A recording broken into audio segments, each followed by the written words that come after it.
প্রিয় শিক্ষার্থীরা, তোমাদের স্বাগত। আমি কামরুন নাহারিনা, শহীদ স্মৃতি আদর্শ ডিগ্রি কলেজ কম্পিউটার প্রভাষক। আজকে আমি যা পড়াবো, অফিস অ্যাপ্লিকেশন 2 অধ্যায় 3। আজকে আমরা অফিস অ্যাপ্লিকেশন অধ্যায় 3 অধ্যায় করব network, computer network of fundamentals. Computer network করতে গেলে আমাদের প্রথমে করতে হবে নেটওয়ার্ক কি বা কম্পিউটার নেটওয়ার্ক কাকে বলে। একাধিক কম্পিউটারের মধ্যে সংযোগ স্থাপন করে একে অপরের তথ্যাবলী, হার্ডওয়্যার, সফটওয়্যার, রিসোর্স ইত্যাদি ব্যবহার এবং তথ্যাবলী আদান প্রদানের ব্যবস্থাকে কম্পিউটার নেটওয়ার্ক বলা হয়। অর্থাৎ বিভিন্ন কম্পিউটার কোনো যোগাযোগ ব্যবস্থা দ্বারা একসঙ্গে যুক্ত হলে তাকে কম্পিউটার নেটওয়ার্ক বলা হয়।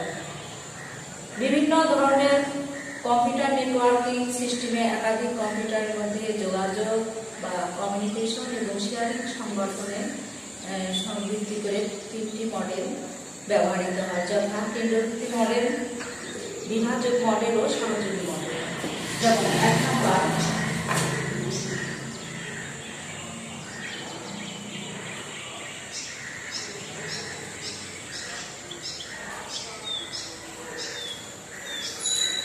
মডেল, 2 বিভাজক মডেল, 3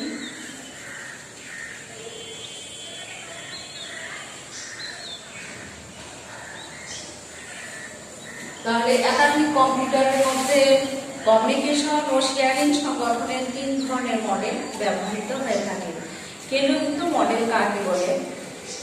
কেন্দ্রীভূত মডেল হচ্ছে পূর্বে কম্পিউটারগুলো আকারে ছিল বিশাল, ব্যয়বহুল এবং এদের নিয়ন্ত্রণ করাও ছিল অনেক কঠিন। ওই সকল বিশাল মেইনফ্রেম কম্পিউটারগুলো আজকের মতো নেটওয়ার্কযুক্ত ছিল না। ডেল কার্ড থেকে কমান্ড গঠনের মাধ্যমে সে জব বা কাজ সম্পাদন করত। কিন্তু পরবর্তীতে বিভিন্ন টার্মিনাল আবিষ্কৃত হওয়ার পর ওই সকল টার্মিনালগুলির সঙ্গে কেন্দ্রীয় মেইনফ্রেম কম্পিউটারে ইন্টারঅ্যাক্ট করারও পদ্ধতি আবিষ্কৃত হলো। এভাবে একটি কেন্দ্রীয় মেইনফ্রেম কম্পিউটারের সাথে সংযুক্ত বিভিন্ন টার্মিনাল সমৃদ্ধ সিস্টেমই কেন্দ্রীয় মডেল, কেন্দ্রীয় কম্পিউটিং মডেল নামে পরিচিত। যেমন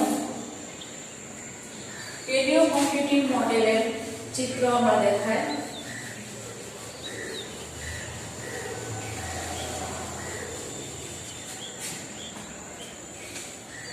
প্রথম হচ্ছে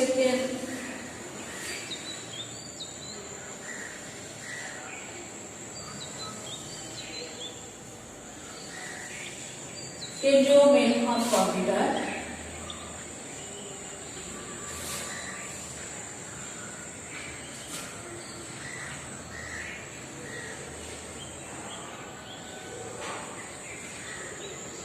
মেইনফ্রেম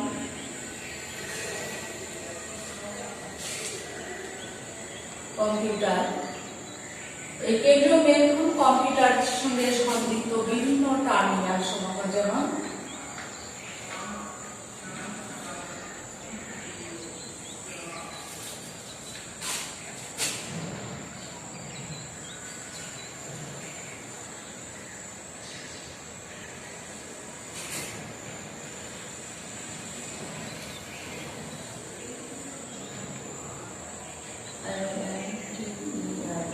এটা হচ্ছে প্রিন্টার। এই কম্পিউটারগুলি টার্মিনাল হিসাবে কাজ করবে।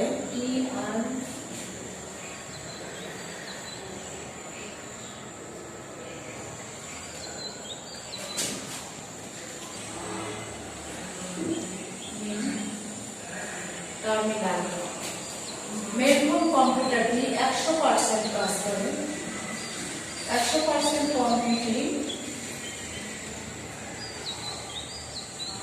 তাহলে আগেকার যুগে কম্পিউটারগুলো ছিল আকারে বিশাল, ব্যয়বহুল এবং এদেরকে নিয়ন্ত্রণ করাও ছিল অনেক কঠিন।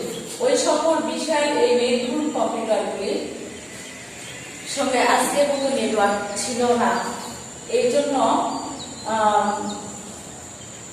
এদের কাজগুলি সম্পাদন করা হতো কার ডেট থেকে কমান্ড গঠনের মাধ্যমে সেই কাজগুলো করা হতো। কিন্তু পরবর্তীতে টার্মিনাল যুক্ত হওয়ার কারণে বিভিন্ন টার্মিনাল মেথড কম্পিউটার সঙ্গে সংযুক্ত টার্মিনাল সম্মিলিত সিস্টেমে কেন্দ্রীভূত কম্পিউটিং মডেল নামে পরিচিত। এই কেন্দ্রীভূত কম্পিউটিং মডেলের কাজ কেন্দ্র কম্পিউটারই করে, কোনো টার্মিনাল কম্পিউটার করে না। বর্তমানে সরকারি বেসরকারি অনেক প্রতিষ্ঠানে এই ধরনের এই সিস্টেম প্রচলিত আছে। যেমন এটিএম মেশিনগুলি এর সবচেয়ে বড় উদাহরণ। এই কেন্দ্রীয় মেনফ্রেম কম্পিউটারের সাথে সংযুক্ত টার্মিনালের মতোই এগুলা কাজ করে। এটা হলো কেন্দ্রীভূত কম্পিউটিং মডেল। এরপরে আসছে বিভাজক, 2 নাম্বার বিভাজক কম্পিউটিং মডেল বা ডিস্ট্রিবিউটেড কম্পিউটিং মডেল। বিভাজক কম্পিউটিং মডেলের কেন্দ্রীয় কম্পিউটারটি সকল কাজ সম্পাদন করে না, স্ব টার্মিনাল গুলাই তাদের কাজগুলি করতে থাকে। এখানে কাজ 70% আর এরা 30% কাজ করে। অর্থাৎ ডিস্ট্রিবিউটেড কম্পিউটিং মডেলে কেন্দ্রীয় কম্পিউটার থাকে বটে, এরকম মেইনফ্রেম কম্পিউটারের মতো কেন্দ্রীয় একটা কম্পিউটার থাকে, কিন্তু টার্মিনাল কম্পিউটারগুলি তাদের নিজস্ব কার্যগুলি নিজেরাই স্বাধীনভাবে করতে পারে। এতে প্রত্যেকটি আলাদা আলাদা ইনপুট আউটপুট টার্মিনাল পৃথক কার্য স্বাধীনভাবে করে থাকে। এতে কেন্দ্রীয় মেইনফ্রেম কম্পিউটারের অসুবিধা দূরীভূত হয়েছে। অর্থাৎ প্রত্যেকটি হার্ডওয়্যার রিসোর্সের সদ্ব্যবহার হয়েছে এবং ব্যয় কম হয়েছে, আর সিস্টেমের বিশ্বস্ততা ও দক্ষতা বৃদ্ধি পায় এই ডিস্ট্রিবিউটেড বা বিভাজক কম্পিউটিং মডেলে। 3 নম্বর হচ্ছে কোঅপারেটিভ বা সহযোগী কম্পিউটিং মডেল। কোঅপারেটিভ সহযোগী কম্পিউটিং মডেলের নেই। সহযোগী কম্পিউটিং মডেল ডিস্ট্রিবিউটেড কম্পিউটিং মডেলের অনুরূপ, কিন্তু ডিস্ট্রিবিউটেড কম্পিউটিং মডেলের কাজগুলি সম্পূর্ণ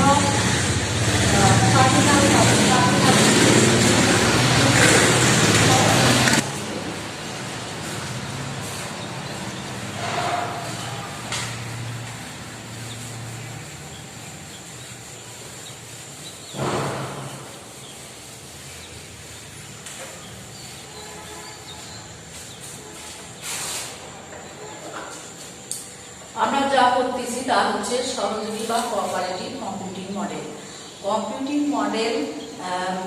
সহযোগী কম্পিউটিং মডেল ডিস্ট্রিবিউটেড কম্পিউটিং মডেলের মতোই, কিন্তু ডিস্ট্রিবিউটেড বা বিভাজক কম্পিউটিং মডেল টার্মিনালগুলো নিজেরাই নিজেদের কাজ করতে পারে, একে অন্যের কাজে শেয়ার করতে পারে না। পক্ষান্তরে সহযোগী কম্পিউটিং মডেলের কাজগুলি কেন্দ্রীয় কম্পিউটার করে এবং প্রত্যেক টার্মিনাল সমূহ তাদের নিজেদের কাজ নিজেরা করে এবং অপর টার্মিনালের কাজও করতে পারে, অর্থাৎ অন্যের কাজও তারা শেয়ার করতে পারে।